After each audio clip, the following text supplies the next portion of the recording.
Neste nosso terceiro encontro, vamos falar da oração do Senhor Jesus Cristo como modelo de toda a oração cristã, o mais conhecido como o Pai Nosso, aquele que rezamos várias vezes ao dia.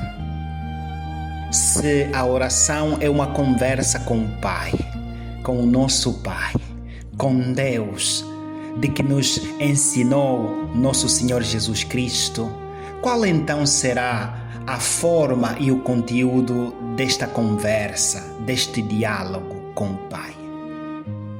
Para respondermos a esta pergunta, começamos por apresentar o modelo e a escola da oração cristã. Quando os discípulos perguntaram a Jesus: Senhor, ensina-nos a orar como João ensinou aos seus discípulos, Lucas 11, versículo 1. Ele respondeu-lhes: quando orardes, dizei. E em Lucas 11, versículo 2, se diz que ele ensina-lhes o Pai Nosso. E é desse modo que um discípulo deve orar. O Pai Nosso é o modelo da oração cristã. A oração de um cristão tem uma forma particular, um conteúdo particular. Há certas coisas pelas quais e sobre as quais ele deve orar, e tudo isso está expresso no Pai Nosso.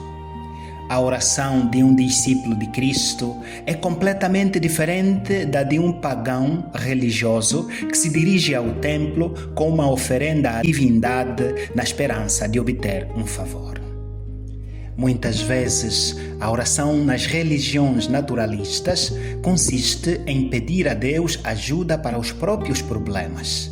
Nesse sentido, Deus torna-se uma espécie de um Deus ex machina, uma máquina onde se vai sempre apertando os botões para multiplicar os papéis que nós temos na mão. Uma espécie de amuleto mágico que intervém quando alguém precisa dele. Sempre que há um problema, uma necessidade, uma doença ou sofrimento, o pagão devoto acorre ao templo para pedir a Deus que intervenha a seu favor. Como é triste instrumentalizar a Deus na nossa vida. A oração cristã é algo totalmente diferente. O verdadeiro cristão ora sempre apenas para que a vontade de Deus se cumpra na sua vida, porque sabe que tudo o que Deus deseja é o certo para ele. No Evangelho, Jesus diz: e quando orardes, não useis de vãs repetições, como os pagãos, porque pensam que por muito falarem serão ouvidos. O Pai vosso que é nos céus vos conhece e sabe do que necessitar antes mesmo de lhe pedirdes. Mateus 6, versículos 7 a 8. E é o nosso próprio Pai que nos ensina a como nos dirigirmos a Ele. Uma oração que só os cristãos podem recitar. A oração do Senhor é, portanto, a oração cristã típica. No tempo de Jesus, cada seita religiosa tinha a sua própria oração. Os discípulos de João tinham a oração que João lhes ensinou. Os discípulos dos fariseus tinham as suas próprias orações. A oração do Senhor é a oração dos discípulos de Cristo. Mais ainda, é uma oração que só um discípulo pode recitar, porque só tem significado nos seus lábios. A oração do Senhor é frequentemente recitada em encontros interreligiosos. Como não contém nenhuma referência específica a Cristo, acredita-se que é uma espécie de oração geral, adequada para todos, hindus, muçulmanos, budistas e assim por diante. Como os seguidores destas religiões também acreditam que Deus é um Pai, acredita-se que também podem recitar esta oração. Todo este desenrolar, porém, era inconcebível na igreja primitiva. O Pai Nosso era mantido oculto do catecumenato até o momento da iniciação cristã, antes do batismo, ou como acontecia em Jerusalém, imediatamente a seguir o batismo. Só depois de receber este sacramento que lhe era permitido recitar a oração juntamente com os outros fiéis. A oração pressupõe que aquele que a recita tenha recebido a boa nova do Evangelho e, tendo crido nela, tenha experimentado uma conversão de coração ao receber o batismo e o perdão dos pecados, se tenha tornado assim filho de Deus. No batismo, o homem é criatura de Deus e pode, com razão, chamar-lhe Pai. Nos lábios daqueles que não tiveram esta experiência, as palavras desta oração seriam desprovidas de qualquer significado e espírito. Pai nosso que estás nos céus. Enquanto Mateus usa a forma mais longa, Pai nosso que estás nos céus, Lucas diz apenas Pai. Estudos de Joaquim Jeremias e outros mostram que Jesus Cristo se dirigia habitualmente ao Pai como Abba. Marcos preservou para nós a oração de Jesus no jardim de Getsemane. Abba, Pai. Tudo te é possível, afasta de mim este cálice. Contudo, não seja feita a minha vontade, mas a tua. Marcos 14, versículos 36. Abba é o vocativo diminutivo derivado da linguagem infantil, semelhante ao nosso papá. A palavra exprimia confiança, familiaridade e ternura. Os rabinos nunca a teriam usado para se dirigirem a Deus em oração. Teria sido considerada uma expressão de total desrespeito pelo Pai. A expressão de uma filiação única. O termo Abba, utilizado por Cristo para se dirigir ao Pai, é a expressão de uma filiação única. A igreja primitiva falava de Deus como o Pai Nosso, Senhor Jesus Cristo, Romanos 15, versículos 6. Notamos como, nos evangelhos, Jesus está sempre consciente de uma relação única entre ele e o Pai. Já aos 12 anos, respondendo aos seus pais depois de se ter perdido no templo, diz: "Por que me procuraves? Não sabias que eu deveria estar na casa de meu pai?" Lucas 2, versículo 49. Mas é sobretudo o Evangelho de João que destaca vivamente esta união íntima de Cristo com o Pai. Ele é o unigênito do Pai, Lucas 1, versículos 14, que está no seio do Pai, Lucas 1, versículo 18. O Pai ama o Filho e entregou-lhe todas as coisas nas suas mãos, Lucas 3, versículo 35. Em verdade vos digo que o Filho nada pode fazer de si mesmo, senão que vê fazer o Pai. Aquilo que ele faz, também o Filho o faz. De facto, o Pai ama o Filho e lhe manifesta tudo o que faz. Lucas 5, versículos 19 a 20.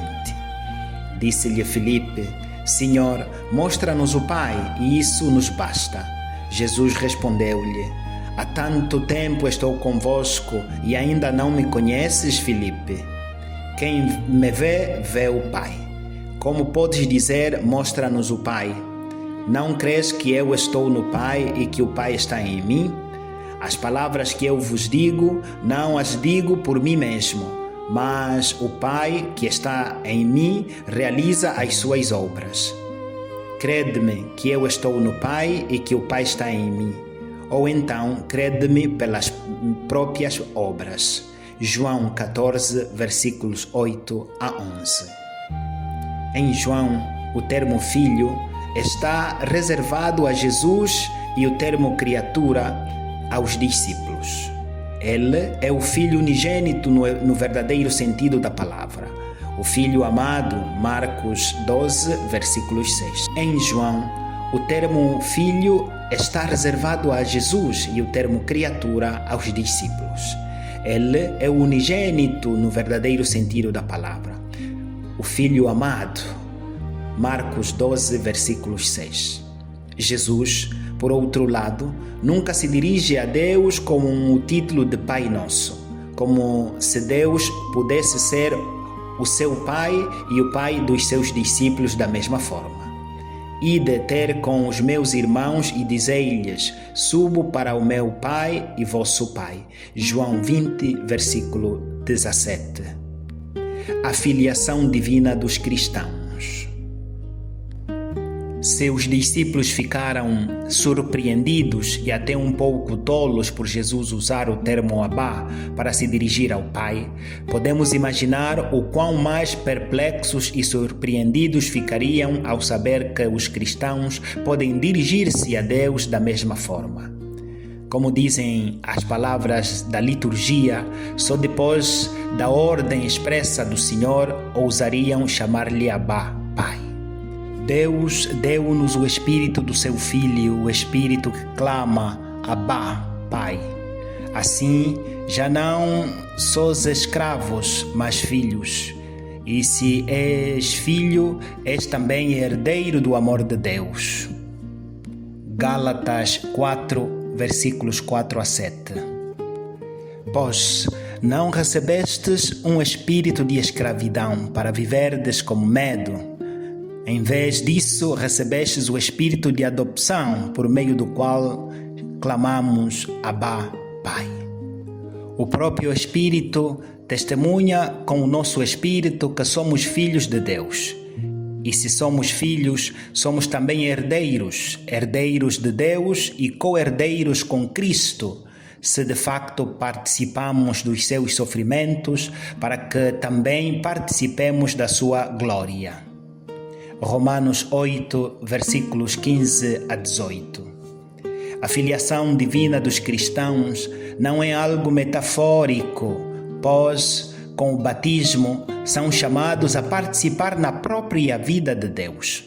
Mas a todos quanto o receberam, aos que creem no seu nome, deu-lhes o poder de se tornarem filhos de Deus, os quais não nasceram do sangue, nem da vontade da carne, nem da vontade do homem, mas de Deus. João 1, versículos 12 e 13.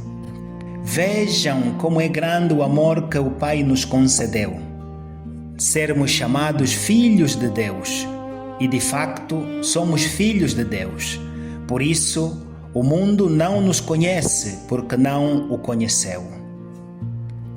Amados, agora somos filhos de Deus e ainda não se manifestou o que havemos de ser, mas sabemos que quando Ele se manifestar, seremos semelhantes a Ele, porque o veremos como Ele é.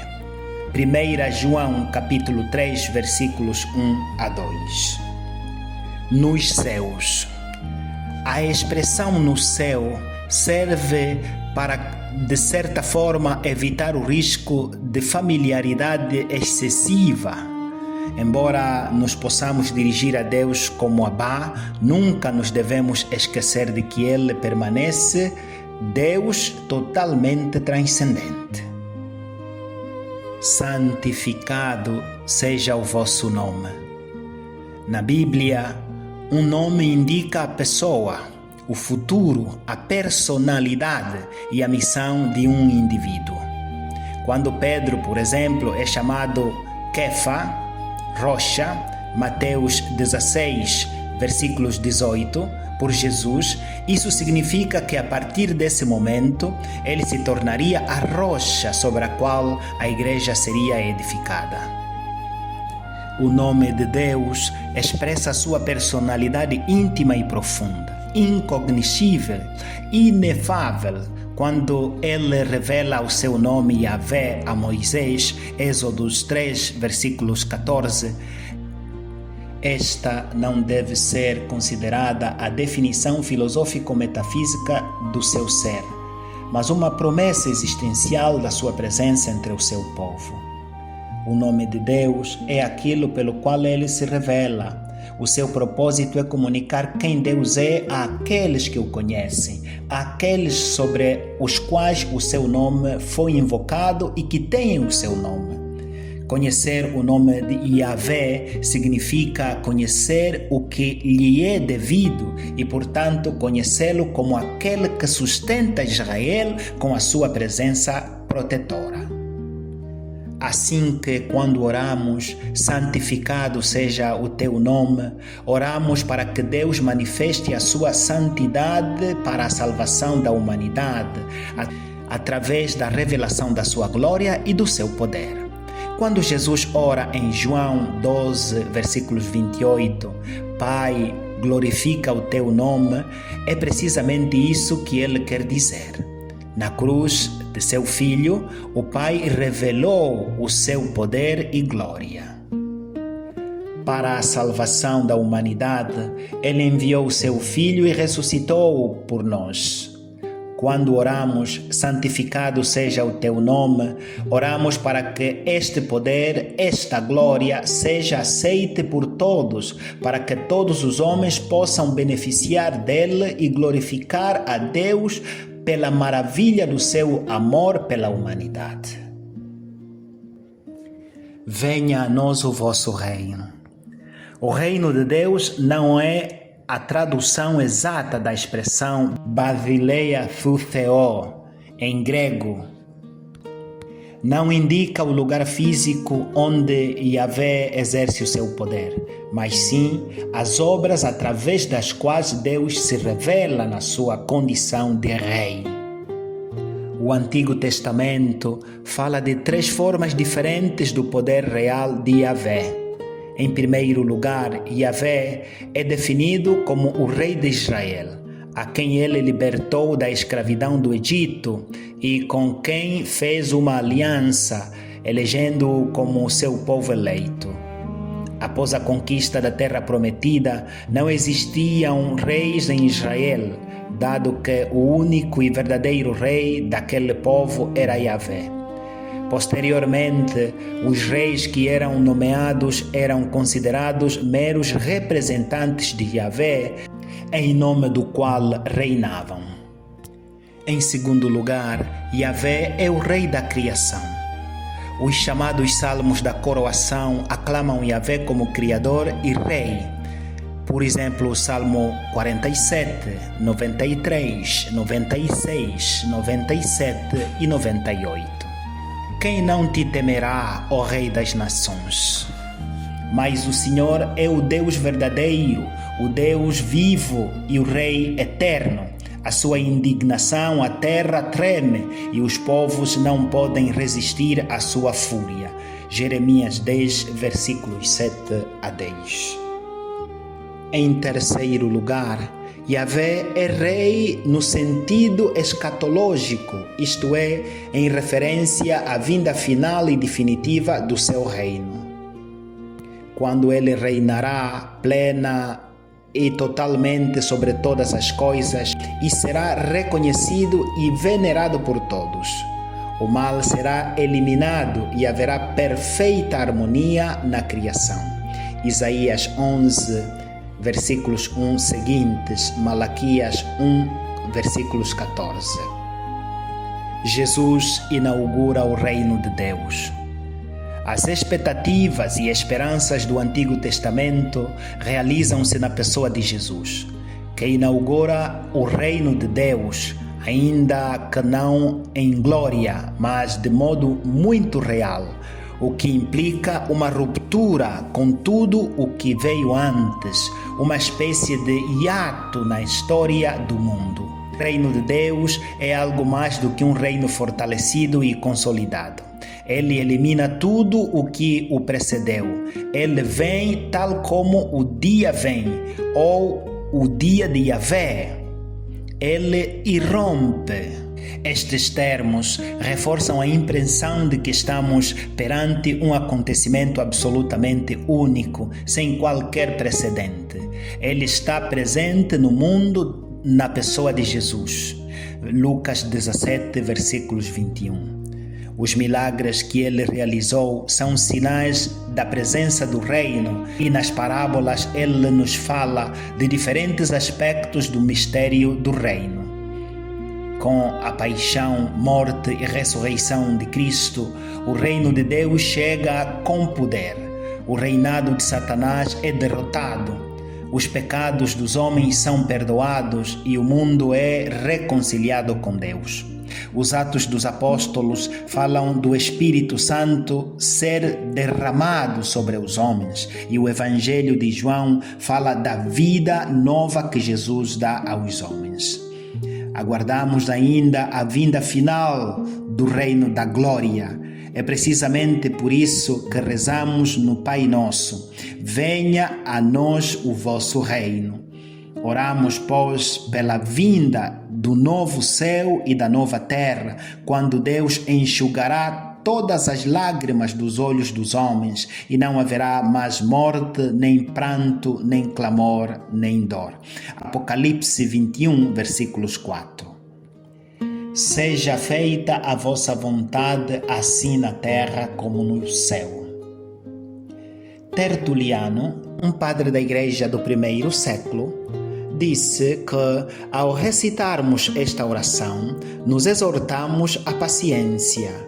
In hoc dicto ad sufferentiam nos admonemus. Muitos consideram-na uma espécie de resignação à vontade de Deus que deve ser aceita, mesmo com relutância. Mas as Escrituras não consideram a vontade de Deus dessa forma.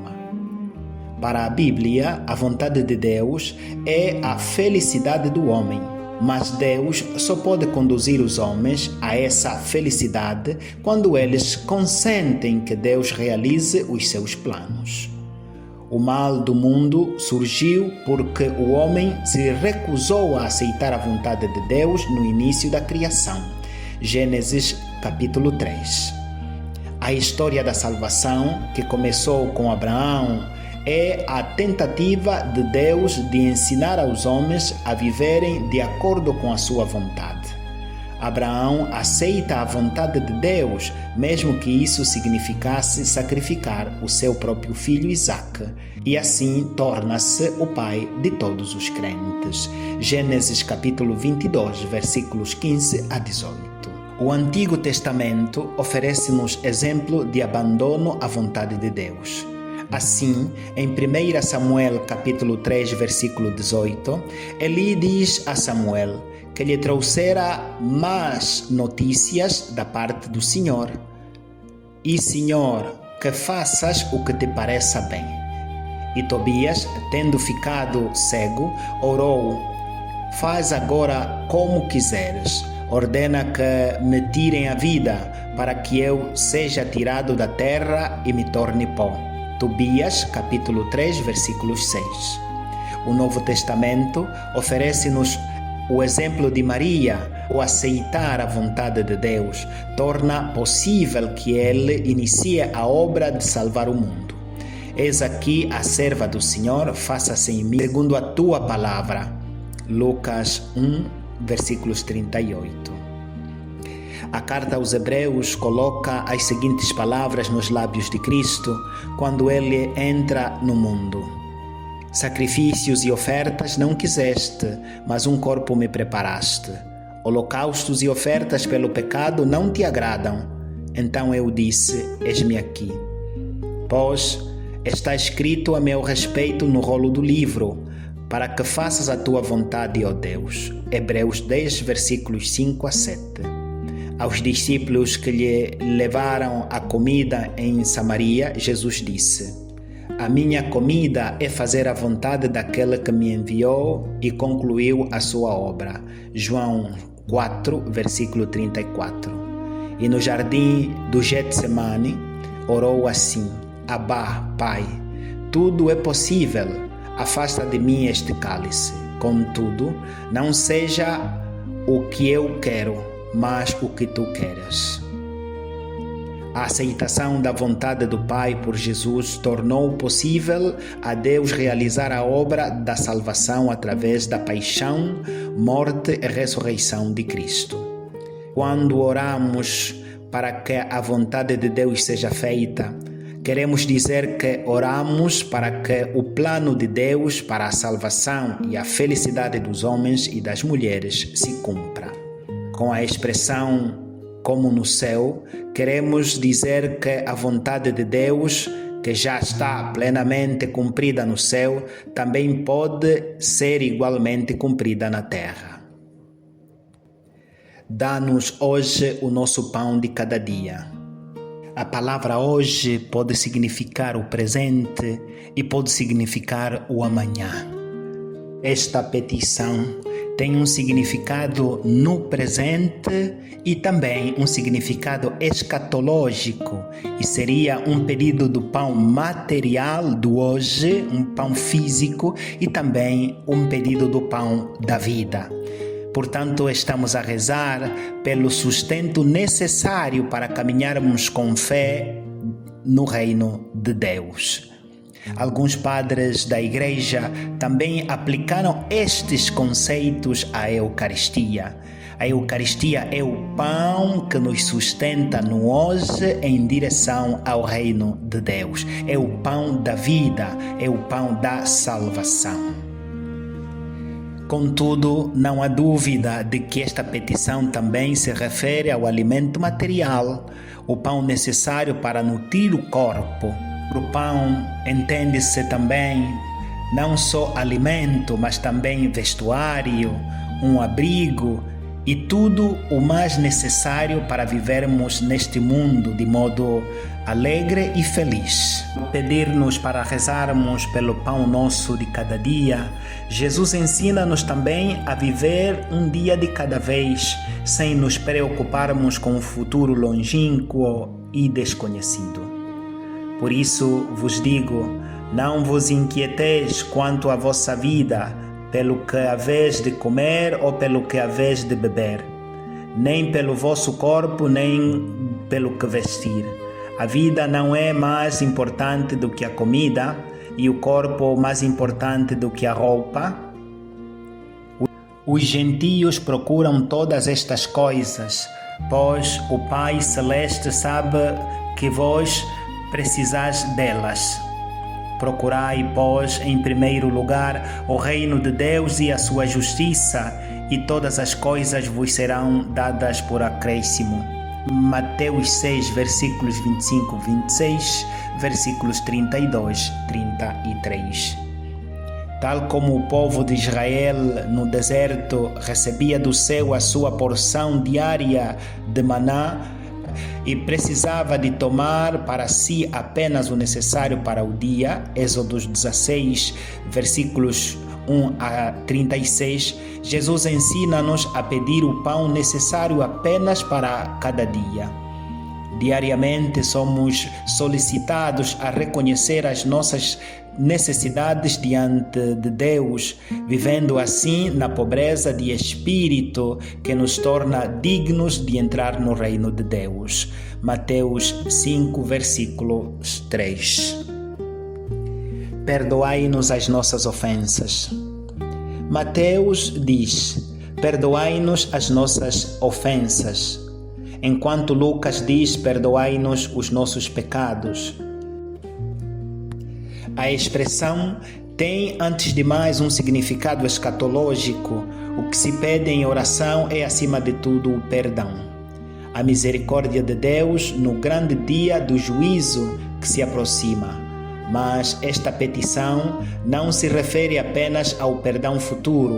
Ela implora perdão já hoje. A era do Messias é essencialmente a era do perdão. E o reino de Deus é fundamentalmente o mistério do perdão. Revelada a nós na cruz de Cristo, a boa nova proclamada pelo cristianismo ao mundo é que, na cruz de Cristo, Deus perdoou os pecados dos homens, oferecendo a sua misericórdia a todos os que se arrependem e aceitam o seu perdão. Jesus Cristo, durante a sua vida pública, tinha no seu coração os cobradores de impostos e os pecadores. Ele declarou expressamente que a sua missão era precisamente esta: porque o Filho do Homem veio buscar e salvar os que estavam perdidos. Lucas 19, versículo 10. Os sãos não precisam de médico, mas sim os doentes. Eu não vim chamar os justos, mas os pecadores. Marcos 2, versículos 17. O cristão precisa de receber o perdão todos os dias, porque todos os dias fica aquém dos ideais do reino e comete pecados. Assim como nós perdoamos a quem nos tem ofendido. Isto significa que o perdão de Deus seja proporcional ao nosso perdão aos outros. O nosso perdão, necessariamente imperfeito, não pode ser comparado ao perdão de Deus, que é ilimitado e total. Contudo, em certo sentido, a medida do nosso perdão influencia a medida do perdão de Deus. Este último torna-se eficaz em nós com base na nossa disposição de perdoar os irmãos. A expressão, assim como nós perdoamos a quem nos tem ofendido, indica uma decisão muito específica de perdoar os outros. Lucas relata: pois também nós perdoamos a todos os que nos ofendem. E segundo Joaquim Jeremias, a tradução de Mateus deveria ser: assim como nós perdoamos a quem nos tem ofendido. Nós também perdoamos os nossos devedores. A razão pela qual devemos perdoar é que nós próprios fomos perdoados por Deus. Isto está expresso de forma muito vívida na parábola do servo impiedoso, Mateus 18, versículos 23 a 35. A dívida que o outro servo tinha para com ele é insignificante quando comparada com a enorme dívida perdoada pelo rei. Uma vez que o perdão que recebemos de Deus é ilimitado e total, também nós devemos estar prontos a perdoar o nosso irmão 70 vezes 7. Mateus 18, versículos 22. Em Marcos 11, versículos 25, Jesus diz: quando estiveres a orar, se tiveres alguma coisa contra alguém, perdoa-lhe, para que o Pai Celeste também te perdoe os teus pecados. De facto, este perdão é tão importante que até a oferta dos dons no altar deve ser interrompida para que nós possamos primeiro reconciliar-nos com os nossos irmãos. Mateus 5, versículos 23 seguintes. Não nos deixes cair em tentação. Ceder à tentação pode significar o afastamento irremediável de Deus e a separação eterna dele. Por isso, o Pai Nosso termina com um grito de angústia, um apelo urgente da ajuda perante uma perspectiva tão terrível, implorando ao Pai que nos preserve dela. Joaquim Jeremias, no livro Ditos Conhecidos de Jesus, menciona o seguinte ensinamento de Jesus, não relatado nos Evangelhos: ninguém que não tenha passado pela tentação pode herdar o reino dos céus. Deus não tenta ninguém. Deus não tenta ninguém. Tiago 1, versículos 13. Mas permite que os homens sejam tentados e postos à prova, porque quando vencem a tentação, acabam por herdar o reino dos céus. Para a glória deles, vemos como a Bíblia, Adão e Eva, Abraão, Moisés, o povo de Israel, Jacob e Tobias foram tentados e o próprio Jesus Cristo, imediatamente após o seu batismo, foi levado pelo Espírito ao deserto e tentado pelo diabo. Mateus 4, versículos 1 a 11. Porque não temos um sumo sacerdote que não possa compadecer-se das nossas fraquezas, mas sim alguém que, como nós, em tudo foi tentado, mas sem pecado. Hebreus 4, versículos 15. e por essa mesma razão pode socorrer os que são tentados. Hebreus 2, versículos 18. O cristão também terá de enfrentar tentações, mas pode sempre ter a certeza da ajuda do seu mestre.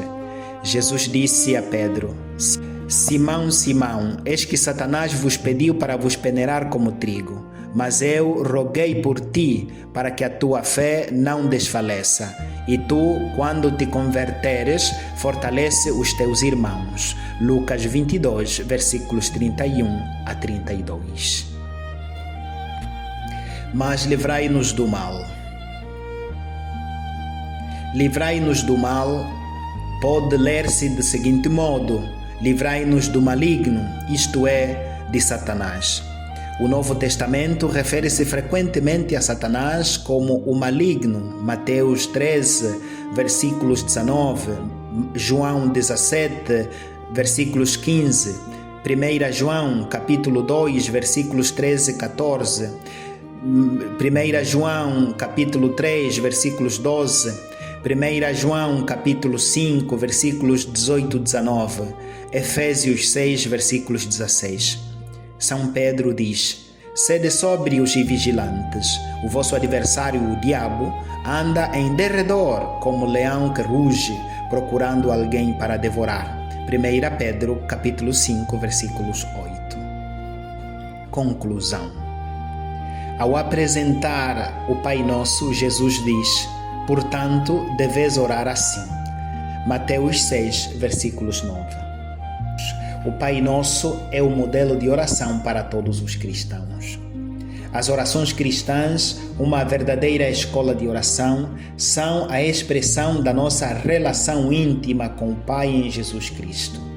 Uma vida inteira de meditação não seria capaz de esgotar a profundidade desta oração, que nos pode conduzir a uma contemplação íntima e profunda de Deus.